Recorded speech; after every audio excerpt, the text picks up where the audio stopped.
speaking of hostile environments, let's head next door to Dan and EJ. The last time we checked in, guys, it was very jovial. So where are we at right now with you two, and then where are we at with the posturing between the Habs and the Canes here? I think it's been pretty good all day. Dan and I have a very good rapport. We go back and forth, but it's all in the spirit of good debate. And, on this one, I just agree with lots. It's just the cost of doing business for the Carolina Hurricanes. I mean, at the end of the day, when you look at the compensation they would get in return for this, it's a first, a second, and a third rounder.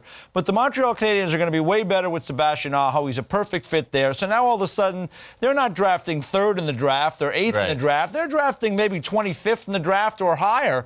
You saw what happened last year with the Buffalo Sabres, thinking that they were going to have a high draft pick with Ryan O'Reilly, where they ended up picking 31st. Yep. So for me, the compensation for a player of that sort, and you heard Alex mention they've been waiting in Montreal for a long time. You don't get these type of players.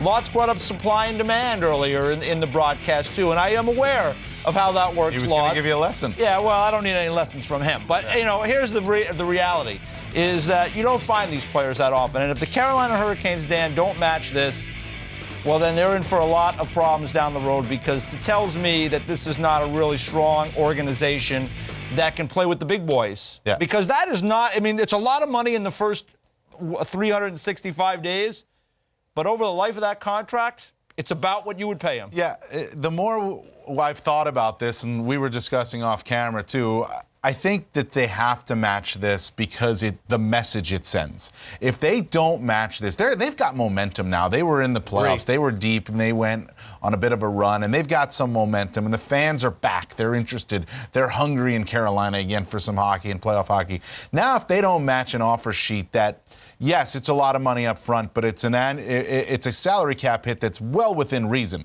for Sebastian Aho. If they don't match it, I think it sends a terrible message to those fans that they're not really all in. They're not really into it. And that's why I think they will match. I think they're going to take their time as they should. It's the card that Don Waddell and the Carolina Hurricanes can play now. They can hold up the Montreal Canadiens from this money. Now, Montreal's got some other cap space, too, that they can work with. But from this particular amount of money, $4 million, they can hold it up for a period of 7 days, and that might hurt the Canadiens in the end before they match. But I think they have to match this and pay him the money. They're going to pay it anyway. Yeah. If they're going to give him this over time, it's a matter of paying it up front. So you pay it up front, you get the player. He's a really good player. He's on the cusp of becoming even better. He's a superstar type player in the league. You don't find these guys. You got to match them. You don't find them. And you know what? To use one of Alex's phrases, be a good week for the Carolina Hurricanes maybe to provide some misinformation out there. Yeah. Well, we're gonna, maybe we're not, and hold up the Canadiens if they want.